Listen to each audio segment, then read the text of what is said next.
దినం దేవునితో నేను.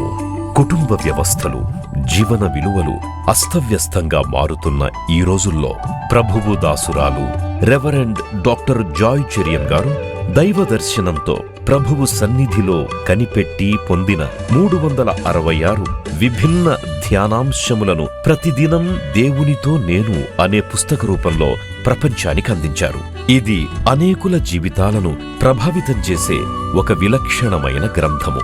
పరిశుద్ధాత్మ దేవుడు ఈ పుస్తకమును పఠించే ప్రతి ఒక్కరిని స్పృశించి శక్తితో నింపునుగాక. ఈ పుస్తకాలిప్పుడు అందరికీ అందుబాటులో ఉన్నాయి. ఈ నూతన సంవత్సరంలో దీనిని మీరు ధ్యానించండి, మీ బంధుమిత్రులకు ఆత్మీయ బహుమతిగా అందించండి. పుస్తక ప్రతుల కొరకు సంప్రదించవలసిన ఫోన్ నంబర్లు 9550504718, 9030757571.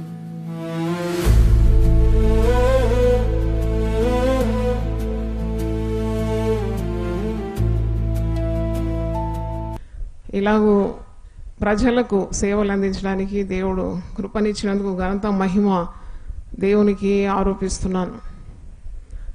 యేసు ప్రభు పునరుద్ధానుడైన తర్వాత దాదాపు 11 ప్రత్యక్షతలు ఆయన తన శిష్యులకు ప్రజలకు అనుగ్రహించినాడు.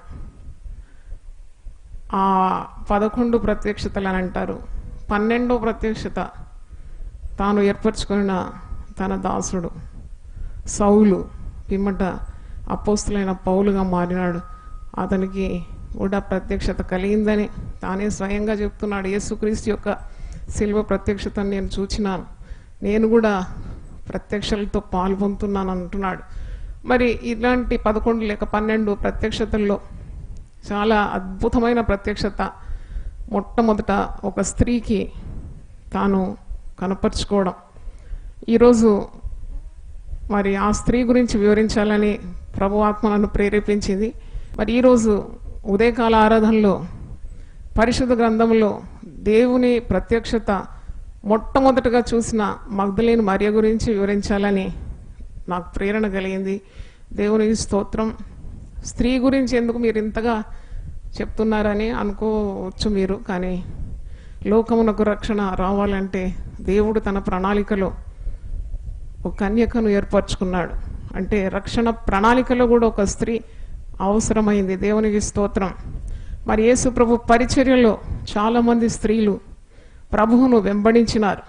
ప్రభు ద్వారా స్వస్థత పొందినవారు, పాప క్షమాపణ పొందినవారు, ప్రభువును ప్రేమించినారు, ప్రభువును సేవించినారు, ప్రభువును వెంబడించినారు, ప్రభువుని గురించి ప్రకటించినారు. యేసు ప్రభు కొన్ని మర్మాలు, పురుషులకు కూడా తెలియలేని మర్మాలు స్త్రీలకు బయలుపరిచినాడు. సమరయ స్త్రీకి ఆయన 7 గొప్ప మర్మాలను బయలుపరిచినాడు. ఆమెలో ఏ యోగ్యత ఉన్నదని, ఆమె ఒక పాపాత్మురాలు, ఆమె పలు పురుషులతో సాంగత్యం చేసే స్త్రీ, ఆమె ఒక వేశ్య అని అనవచ్చు.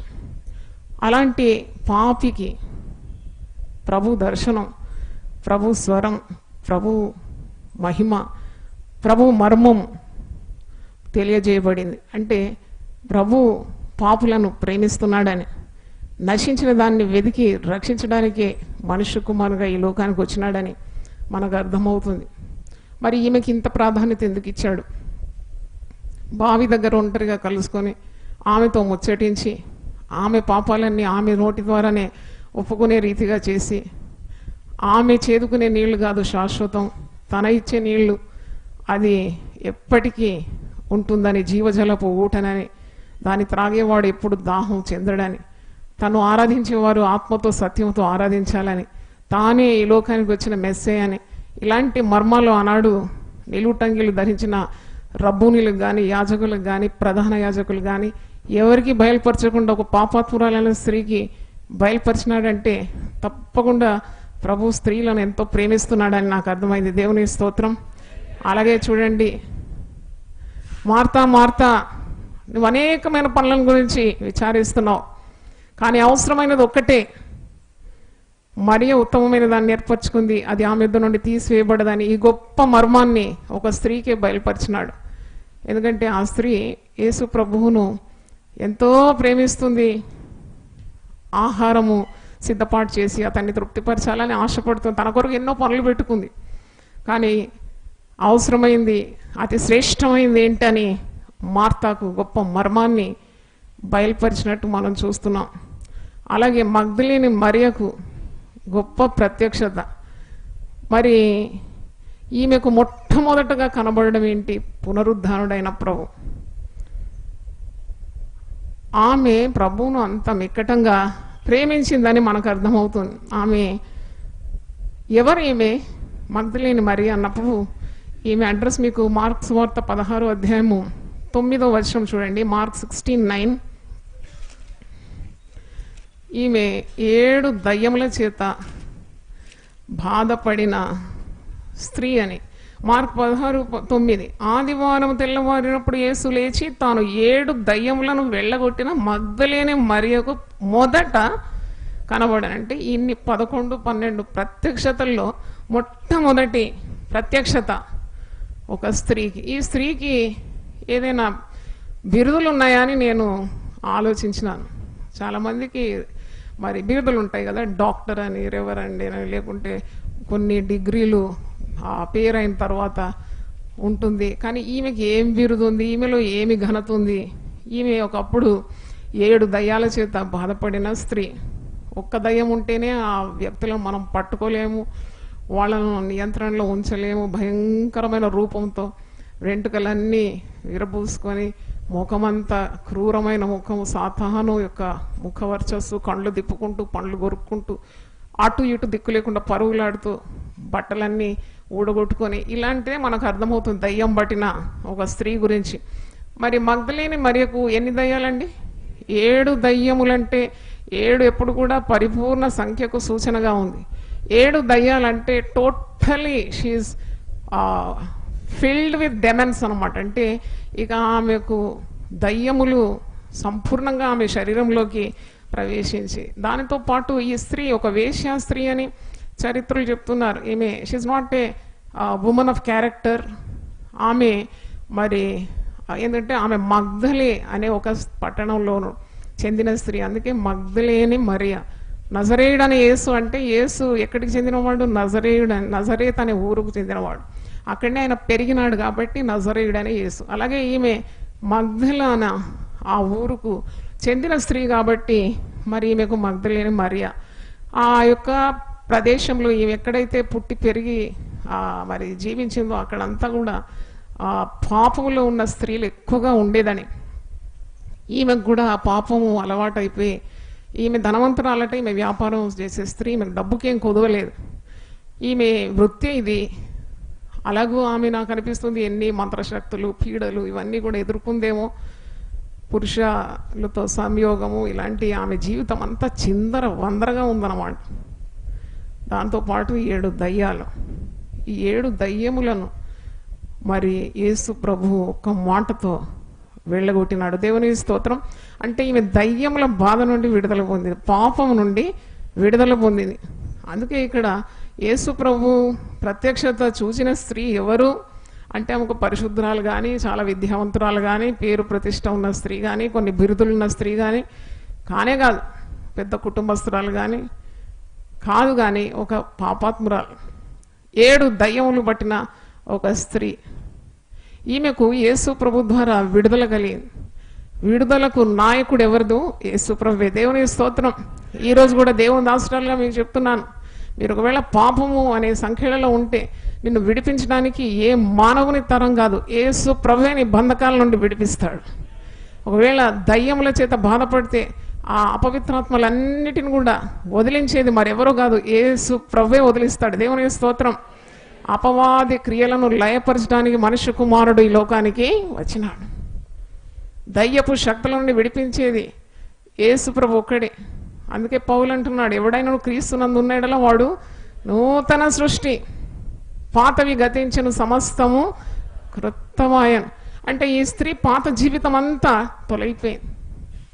ఈమెకి ఎందుకు ఇంత ప్రేమ ప్రభువు మీద అని నేను ఆలోచించినప్పుడు, ఈమె చాలా పొందుకుంది ప్రభువు దగ్గర. చాలా పొందుకున్న వారు ప్రభువుని ఎక్కువగా ప్రేమిస్తారు. దేవుని స్తోత్రం. ప్రభువును ప్రేమించు అని ఎవరో నీకు బోధిస్తే కాదు, నువ్వు చాలా పొందుకుంటే చాలా ప్రేమించుతావు. చూడండి, అన్ని దురాత్మల నుండి విడుదల పొంది అంతంత పాపం నుండి ఆమె విడుదల పొందిన ఆ స్త్రీ ప్రభువును మిక్కటంగా ప్రేమించింది. అది ప్రభువుకు బాగా తెలుసు. ఈమె తన ఆస్తితో కూడా ప్రభువుకు పరిచర్య చేసిందని లూకాసు వార్త 8వ అధ్యాయము 2వ వచనంలో ప్రభువును వెంబడించిన స్త్రీలలో ఈమెనే నాయకత్వం వహించింది. She was a leader among the women who followed Jesus. లూకాసు వార్త 8వ అధ్యాయం 2వ వచనం చూడండి. 12 మంది శిష్యులను, అపవిత్రాత్మలను, వ్యాధులను పోగొట్టబడిన కొందరు స్త్రీలను, అనగా 7 దయ్యములు వదిలిపోయిన మగ్దలేనే అనబడిన మరియయు, హేరోదు యొక్క గృహ నిర్వాహకుడు కూజా భార్యగు యోహన్నయు, సూసన్నయు ఆయనతో కూడా ఉండిరి. వీరును ఇతర అనేకులను తమకు కలిగిన ఆస్తితో వారికి ఉపచారము చేయిచు వచ్చిరు. సేవ చేయాలంటే డబ్బు అవసరమే కదా. డబ్బు గురించి ఎక్కడ యేసుప్రభు అడిగినట్లేదు, కానీ డబ్బు యేసుప్రభు దగ్గర వచ్చింది అంతే. చాలామంది ఆస్తి గలవారు యేసు ప్రభువుకు పరిచర్య చేసినారు. దాంట్లో చాలామంది స్త్రీలు ఉన్నారు, ధనికులైన స్త్రీలు, మరి స్వస్థత పొందిన స్త్రీలు, వ్యాధులు, పీడలు, దయ్యపు శక్తుల చేత బాధపడి విడుదల పొందిన స్త్రీలు. మరి వారు శిష్యులతో పాటు అని ఉన్నది ఇక్కడ. కొందరు అడుగుతారు శిష్యుల్లో స్త్రీలు లేరు కదా అని. ఇక్కడ చాలా స్పష్టంగా ఉంది 2వ వచనం. 12 మంది శిష్యులను, అపవిత్రాత్మలను, వ్యాధులను పోగొట్టబడిన కొందరు స్త్రీలను. ఆ స్త్రీల జాబితా దాంట్లో 7 దయ్యములు, మరి వదిలిపోయిన మగ్దలేనే అనబడిన మరియ. మగ్దలేనే మరియ గురించి 4 సువార్తల్లో 14 సార్లు రాయబడి ఉందండి. ఒకసారి చప్పట్లు కొట్టి దేవుని స్తుతించారు. 14 times in the 4 Gospels the name Magdalene Maria is written. అంటే మరి ఈమె ఇంత ఘనతకెక్కింది పరిశుద్ధ గ్రంథములో. ఈ పాపాత్మురాలు, దయ్యం పట్టిన స్త్రీకి ఇంత ప్రాధాన్యత ఉందా? తప్పకుండా ఉంది. ఎందుకంటే యేసు ప్రభు ఒక వ్యక్తిని మార్చిన తర్వాత తప్పకుండా ఆ వ్యక్తికి ప్రభు ద్వారానే ఘనత కలుగుతుంది. నీకు నేను నిందను కొట్టివేస్తానన్నాడు కదా, నీకు ఖ్యాతిని, మంచి పేరును నేను ఇస్తానని అన్నాడు. ఎక్కడెక్కడ నువ్వు అవమానం పొందినావో అక్కడంతా కూడా నీకు ఘనతని ఇస్తానన్నాడు. దేవుని స్తోత్రం. మరి ఈ మగ్దలేని మరియ మొదట యేసు ప్రభువును చూసిందని వాక్యంలో చూస్తుంది. ఈమె మరి ఎలాగూ పిలువబడుతుంది వాక్యంలో అంటే 7 దయ్యములు వెళ్ళగొట్టబడిన మగ్దలేని మరియకు మొదట ప్రభు ప్రత్యక్షత ఇచ్చినాడు. దేవునికి స్తోత్రం. హల్లెలూయా. స్త్రీలారా మీరు ప్రభువునందు ఆనందించండి. దేవునికి స్తోత్రం. పురుషులు కూడా ఆనందిస్తున్నారు. ఎందుకంటే స్త్రీలు ఇలాగ కృంగిపోయి వంగిపోయి మా వల్ల కాదు, మేము అబ్బలము, మాకు దేవుని సేవ చేయడానికి వీలు కాదు, పురుషులు మమ్మను అణగదొక్కుతున్నారు అని అంటే చెల్లదు. దేవుని వాక్యము చక్కగా చదివితే యేసు ప్రభువుకు మరి తన సేవ చేయడానికి ఆయన స్త్రీలను తన ఆత్మతో నింపి పురుషులకు లేని కొన్ని యోగ్యతలను కూడా ఇచ్చినాడు. దేవునికి స్తోత్రం. ప్రత్యక్షత. నేను అనుకున్నాను తాను ఎంత ప్రేమించినాడు. యేసు రొమ్మున ఆనుకున్న ఒక శిష్యుడు ఉన్నాడు కదా 12 మందిలో, యోహాన్ అనే శిష్యుడు. మరి ఆ శిష్యునికి ఎందుకు యేసు ప్రభు ప్రత్యక్షం కాలేదని నాకు అనిపించింది. యేసు రొమ్మున ఆనుకొని ఎప్పుడు ఉంటాడు యోహాను. యోహానుకు ప్రత్యక్షత దొరకలేదు. మొదటి ప్రత్యక్షత. ఫస్ట్ ఈజ్ ఆల్వేస్ ఫస్ట్ కదా. మొదటిది ఎప్పుడు కూడా మొదటిగానే ఉంటుంది కదా. మరి మొట్టమొదటి పునరుద్ధాన ప్రత్యక్షత అంటే మాటల చావును గెలిచి, మరణాన్ని గెలిచి, సాతాను ఓడించి, ఆ కావలివాని, ఆ బండను, ఆ ముద్రను అంతా గెలిచి విజయుడై మృత్యుంజయుడైన జయశాలి అయిన ప్రభు మొట్టమొదట ఒక స్త్రీకి ప్రత్యక్షం కావడం ఏంటి? తన పునరుద్ధాన స్వరాన్ని మొట్టమొదట ఒక స్త్రీకి వినిపించడం ఏంటి? మొట్టమొదట ఒక ఆదేశాన్ని ఒక స్త్రీకి ఇవ్వడం ఏంటంటే తప్పకుండా మరి స్త్రీలను ప్రభు ఘనపరుస్తున్నాడని నాకు అనిపించింది. దేవుని స్తోత్రం. 68వ కీర్తన 11వ వచనంలో ఉంది, ప్రభువు మాట సెలవిస్తున్నాడు, దాన్ని ప్రకటించే స్త్రీలు గొప్ప సైన్యంగా ఉన్నారట. చప్పట్లు కొట్టి దేవుని స్తుతిద్దాం. హల్లెలూయా.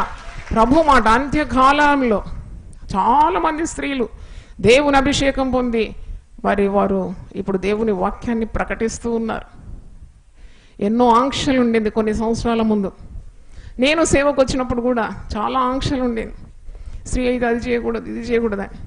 కానీ ఆ దినాల్లో నేను మగ్దలేని మరియ గురించి చాలా రీసెర్చ్ చేసి ఆమె నాకు హీరోయిన్గా మారిపోయింది. అబ్బో, మగ్దలేని మరియను దేవుడు వాడుకుంటే నన్నెందుకు వాడుకోడు దేవుడు? మొట్టమొదట అది కూడా ఆదివారము స్త్రీలు బోధించొద్దని ఇంకెవరో అన్నారు. నేను పెడచెవి పెట్టినాను. I dent listen to such words because I know Jesus loves me. దేవుడు నన్ను, యేసుప్రభు నన్ను ప్రేమించిన తర్వాత నేను యేసుప్రభు మాటకే లొంగుతాను అని నిర్ణయం తీసుకున్నాను. చూడండి, మరి తన రొమ్మున ఆనుకున్న శిష్యునికి కూడా మొట్టమొదటి ప్రత్యక్షత లభించలేదు. పోనీ తన తల్లి అయిన మరియకు కూడా ఆ ప్రత్యక్షత, మొట్టమొదటి ప్రత్యక్షత లభించలేదు. పోనీ శిష్యుల్లో ప్రధానుడు ఎవరు? పేతురు. పేతురు కూడా మొట్టమొదటి ప్రత్యక్షత లభించలేదు. పోనీ పిలాతు అంతటి వానికి యేసు ప్రభు తను తాను ప్రత్యక్షపరచుకోవచ్చు కదా. పిలాతు ఎంతగా ప్రభువును మరి హింసకు గురి చేసినాడు. ప్రజలు తమకు ఇష్టం వచ్చినట్లు యేసును చేయడానికి వారికి అప్పగించినట్లు వాక్యంలో లేదా? అట్టి పిలాతు దగ్గర ఇదిగో నేను అన్నిటినీ జయించి నీ ముందు నిలబడుతున్నాడని తను తాను ప్రత్యక్షపరచుకోవచ్చు కదా. మనమైతే అదే చేస్తాం కదా. మనల్ని ఎవరైతే ఓడగొట్టినారో ఒక్కసారి జయించిన తర్వాత వాళ్ళ ముందే మనం నిలబడతాం. చూడు, అన్ని జయించి ఇప్పుడు ఈ ముందు నిలబడుతున్నానని. యేసుప్రభు మరి ఎందుకు అలా మొట్టమొదటి ప్రత్యక్షత పిలాతుకి ఇవ్వలేదు? అక్కడున్న రోమా సైనికులకు కానీ ప్రభువు ప్రత్యక్షతను ఇవ్వలేదు. అలాగే ప్రధాన యాజకులున్నారు, అన్న, కయప ఇలాంటి వారికి ఎందుకు మొదటి ప్రత్యక్షత ఇవ్వలేదు? అలాగే శతాధిపతి నిజముగా ఇతను దేవుని కుమారుడు అని నోటితో ఒప్పుకున్నాడు కదా. అతని విశ్వాసాన్ని మరొకసారి బలపరచడానికి అతనికి కూడా ఒక ప్రత్యక్షత ఇవ్వచ్చు కదా. ఇవ్వలేదండి. దేవునికి స్తోత్రం. ఒక స్త్రీని ఆయన ఎంపిక చేసుకున్నాడు. He just chose one woman. A woman was needed by God to reveal his first resurrection. అంటే మరి ఎంత ధన్యురాలు ఈ స్త్రీ. 14 సార్లు ఆమె పేరు మత్తయి, మార్కు, లూకా, యోహాన్లో మనం చూస్తున్నాం. ఈ స్త్రీ ప్రభు ద్వారా స్వస్థత పొందింది. స్వస్థత ఈరోజు ఎవరికైనా కావాలన్నా? మానసికంగా కృంగిపోయి ఉన్నారా? రోగంతో బాధపడుతున్నారా? ప్రజలు మేము నిందిస్తున్నారా? ముఖ్యంగా దేవుని సేవ చేయాలని ఎలాగైనా స్త్రీ అనుకుంటే వెంటనే ఆమె ఎదుర్కొనేది వ్యతిరేకతనే. ఇంటిలో వ్యతిరేకత ఉంటుంది, బయట వ్యతిరేకత ఉంటుంది. అందరూ ఆమెని అపహసిస్తారు. ఏంటి పెద్ద ఈమెకు భక్తి ఊడిపట్టినట్టు, ఇప్పుడు ఏంటి ఈమె బైబిల్ పట్టుకొని పెద్ద సేవ చేస్తుంది ఏంటి అని అంటారు. ఎవరో కాదు, నీ పక్కనున్న వారే అంటారు, ఇంట్లోనే అంటారు. పోరాటం మొదట ఇంట్లోనే నుండే బయలుదేరుతుంది. ఏదైనా ఇంటి నుండే బయలుదేరుతుంది కదా. కానీ అవన్నీ కూడా ఎదుర్కోవడానికి మిక్కుటమైన ప్రేమ నీ హృదయంలో ఉంటే ఆ ప్రేమ భయమును పారద్రోలుతుంది. దేవునికి స్తోత్రం. పరిపూర్ణమైన ప్రేమ భయమును పారద్రోలు. Perfect love always casts out fear. ప్రేమలో భయం లేదండి. ఈ స్త్రీ ఎంత ప్రేమించింది ప్రభువునంటే ఆమె అంతగా పొందుకుంది. మొట్టమొదటి ఆమె స్వస్థత పొందుకుంది. మానసికమైన వ్యాధి నుండి స్వస్థత పొందుకుంది. 7 దయ్యములతో బాధపడి ఆమె జీవితం ఎలాగుండిందో నాకు అసలు అర్థం కావడం లేదు. దయ్యాలు కొట్టి మరి నడి వీధుల్లో నగ్నంగా పరిగెత్తేదేమో ఆమె. మరి అందరూ ఆమెను తృణీకరించి ఉండొచ్చు. సొంత వాడు కూడా. దయ్యం పట్టిన వాడిని ఇంట్లో పెట్టుకోరు ఎవరు. ఎంత బాధకు గురైందో. ఆమెకు పూర్తిగా యేసు ప్రభు విడుదల ఇచ్చినప్పుడు she is very grateful to Jesus. అంటే ఆమె స్వస్థత పొందుకున్న తర్వాత మానసికంగా, శారీరకంగా అద్భుతమైన విడుదల పొందుకున్న తర్వాత ఆమె యేసును అధికంగా ప్రేమించినట్టు చూస్తున్నాను. ప్రేమించి ఆమె ఇంటిలోనే ఊర్చుకోవాలి. చాలామంది ప్రభు దగ్గర మేలు పొందుకుంటారు, ప్రభు కొరకు ఒక్క కార్యం చేయరు. యూజ్ లెస్ అంటే అర్థం ఏంటని కొద్దిగా ఆలోచిస్తే దే ఆర్ యూజింగ్ లెస్ అన్నమాట. వాళ్లకు పొందుకున్న ఆశీర్వాదాలన్నీ కూడా మూటగట్టి మూలకు పెట్టి ఒక్క పనికి కూడా ముందుకు రారు. కానీ మగ్దలేని మరియ ఆమె యేసును ప్రేమించడానికి కారణము ఆమెకు కలిగిన స్వస్థత, విడుదల. ఇక ఆమె ఇంట్లో ఊరుకుగా ఉండలేకపోయింది అన్నమాట. ఆమె ప్రభువును వెంబడించిందట. వెంబడించిన స్త్రీల్లో అగ్రగణ్యురాలు మగ్దలేని మరియ. ఆమెకు తనకు కలిగిన ఆస్తి, వ్యాపారస్తురాలట. She used to earn lot of money. ఇంకా మనసు కూడా కుదుటపడి దయ్యాల నుండి విడుదల పొందిన తర్వాత బాగా వ్యాపారం చేసి ఉండొచ్చు, బాగా డబ్బు గడించి ఉండొచ్చు. ఆ డబ్బుతో ఆమెను యేసు ప్రభువు సేవలో కూడా డబ్బు వ్యయం చేసినట్టు వాక్యంలో చూస్తున్నామంటే ఆస్తితో కూడా యేసు ప్రభు పరిచర్యలో తోడ్పడింది. తర్వాత ఆమె సేవించడం, వెంబడించడం. యేసుప్రభు ఎక్కడ పోతే అక్కడ ఉంటుంది మగ్దలేని మరియ. అంటే ఎన్నెన్ని పనులు మరి ఆమె పరిచర్యలో చేసిందో మనకు తెలియదు. Definitely she has been a very good instrument in God's Jesus service on earth. యేసుప్రభు శరీరధారిగా ఈ లోకంలో ఉన్నప్పుడు మరి యేసుప్రభు కూడా మగ్దలేను చాలా ప్రేమించినాడని మరి నేను ఒక ఆర్టికల్ కూడా చదివాను. ప్రజలు కూడా తప్పుపట్టినారని. మరి చాలా మిక్కటంగా ప్రభు ఆమె యేసుప్రభు అందరినీ ప్రేమిస్తాడు. దేవునికి స్తోత్రం, హల్లెలూయా. మగ్దలేను మరి మాత్రం కాదు కదా, నిన్ను నన్ను కూడా ప్రాణం పెట్టునంతగా ఏం చేసినాడు, ప్రేమించినాడు. మరి ఈమె కూడా ప్రభువుని అంత మిక్కటంగా ప్రేమించేది. ప్రభు ఎక్కడుంటే ఆమె అక్కడ ఉంటుంది. ప్రభు ఎక్కడ సేవకు పోతే ఈమె కూడా వెళ్తుంది శిష్యులతో కలిసి, స్త్రీలతో కలిసి. అక్కడ మరి భోజనం ఏర్పాటు చేయడం కానీ, ప్రభు కొరకున్న సిద్ధపాటు కానీ, అన్ని ధనం వ్యయం చేయడం కానీ, ఇవన్నీ చేస్తూ ఆమె she was a very important among the women followers. అయితే ఈమె పరిచర్య చేస్తూ చేస్తూ యేసు ప్రభు పట్టు బాధలు పడుతున్నాడు. సిలువ మరణ సమయంలో వదిలిపెట్టిపోయిందా? ఆమె వదిలిపెట్టలేదండి. సిలువ దగ్గర కూడా ఆమె నిలబడినట్టు తార్కాణాలు ఉన్నాయి సువార్తల్లో. She did not leave Jesus. యేసు ప్రభుని అస్సలు వదిలిపెట్టలేదు. చాలామంది మరి యేసు ప్రభువును వదిలి పారిపోయినారని వాక్యంలో చూస్తున్నాము. సొంత శిష్యులే యేసు ప్రభు యొక్క శ్రమ సమయంలో వారు ప్రభువును వదిలి పారిపోయినారట. శిష్యులు పారిపోయినారు. 12 మంది కూడా కానరాలి. మత్తయి సువార్త 26:56 ఉంది. అందరూ యేసు ప్రభువును వదిలిపోయినారట, శిష్యులు సహా.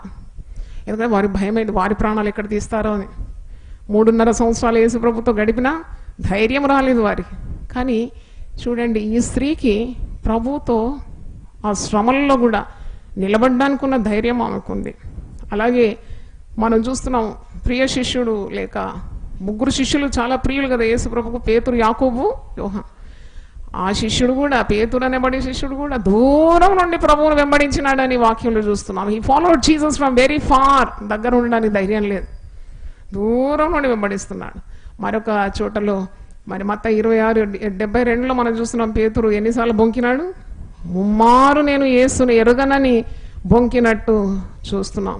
మార్కు అనే శిష్యుడట, ఆయన బట్టలు కూడా వేసుకోకూడదు, అంత కలవరం వచ్చేసింది, ఉన్న బట్టలు కూడా ఊడబట్టి పారిపోయినాడు, నగ్నంగా పారిపోయినాడు. మార్క్స్ వార్త 14:51-52 చూస్తే అంత భయపడినాడు అనమాట. సిలువ అంటే ప్రభువును వదిలిపెట్టి వెళ్ళిపోయినాడు. మరి ఇంతమంది ప్రభువును వదిలిపెట్టినారు. మరి యేసు ప్రభు సిలువ దగ్గర నిలబడడానికి ధైర్యం కావాలి. ఆమె నిలబడ్డది. ప్రభు యొక్క బాధలన్నీ కూడా కనులారా చూసింది. తర్వాత ఆమె ఆదివారం యేసు ప్రభు మరణించి తిరిగి పునరుద్ధానుడైతాడని శిష్యులు కూడా నమ్మడం లేదు. విన్నట్టే ఉన్నారు. యేసు ప్రభు ఎన్నో పర్యాయములు వారి బోధించినాడు, నేను మరణించి 3వ రోజు తిరిగి లేస్తానని. కానీ శిష్యులు కూడా చాలా భయపడుతూ వణుకుతున్నారు. యోహాను సువార్త 20:19 చూడండి. జాన్ 20:19. ఆదివారము సాయంకాలమున శిష్యులు యూదులకు భయపడి తాము కూడి ఉన్న ఇంటి తలుపులు మూసుకొని ఉండగా యేసు వచ్చి మధ్యను నిలిచి మీకు సమాధానము కలుగును గాక అని వారితో చెప్పారు. అంటే ఆదివారము అంటే ఈ మగ్దలేని మరియ మొదటి ప్రత్యక్షత చూసింది కదా. ఆమె ఎప్పుడు పోయింది సమాధి తోట కంటే 20:1 ఉంది. ఆదివారం ఇంకను చీకటిగా ఉన్నప్పుడు మగ్దలేని మరియ పెందలగడ సమాధి వద్దకు వచ్చి, ఈమెకి ఇంత ధైర్యం. ఆదివారం పెందలకడ ఎక్కడికి పోతుందంటే, పెందలకడ ఇంటి కొరకు పాలు తేవడానికి పోతుందా, ఇంకెక్కడన్నా కూరగాయలు కొట్టుకుపోతుందా? కాదు, పెందలకడ ఇంకా చాలా చీకటిగా ఉన్నప్పుడే ఆమె సమాధి తోటకు వెళ్తుంది. శిష్యులు ఎక్కడున్నారు? తలుపులు మూసుకొని వారు తలుపులు బయటికి కూడా రాకుండా తమను తాము భద్రపరుచుకుంటున్నారు.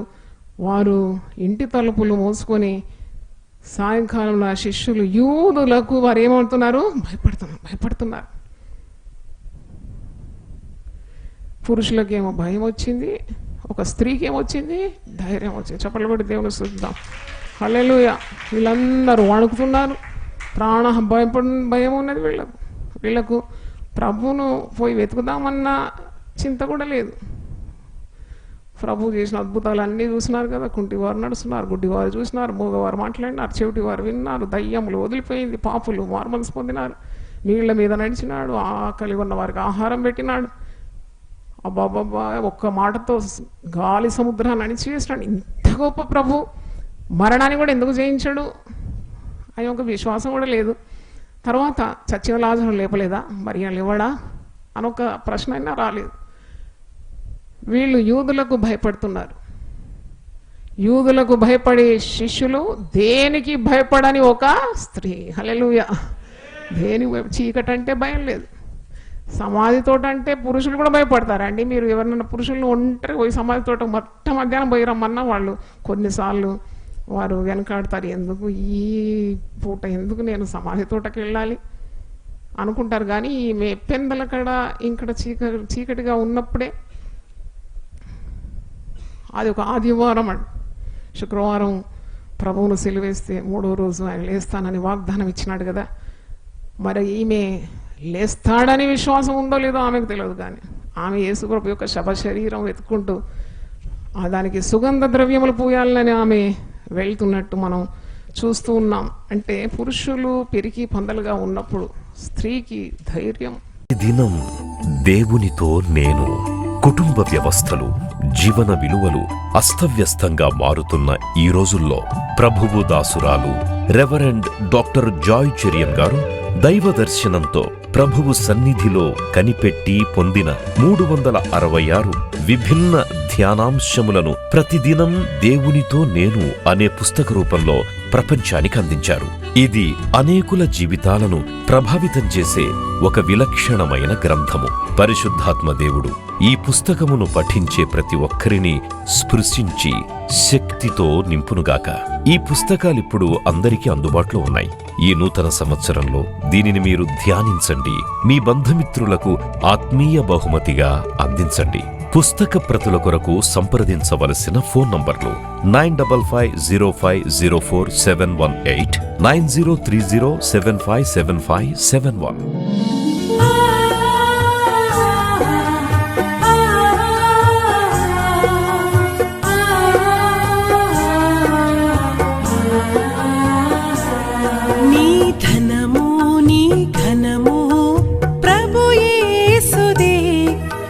దశమా భాగమునీయ వెనుదీతువా. నీ ధనము నీ ఘనము ప్రభు యేసుదే, నీ దశమా భాగమునీయ వెనుదీతువా. ధరలోన ధనధాన్యములనీయగా కరుణించి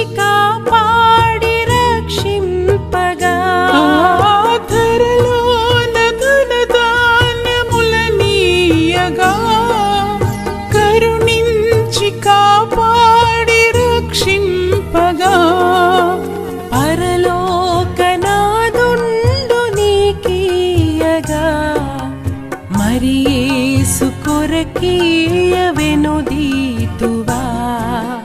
పరలోకనాథుండు నీకీయగా మరి యేసు కొరకీయ వెనుదీతువా. నీ ధనము నీ ఘనము ప్రభు యేసుదే, నీ దశమా భాగమునీయ వెనుదీతువా.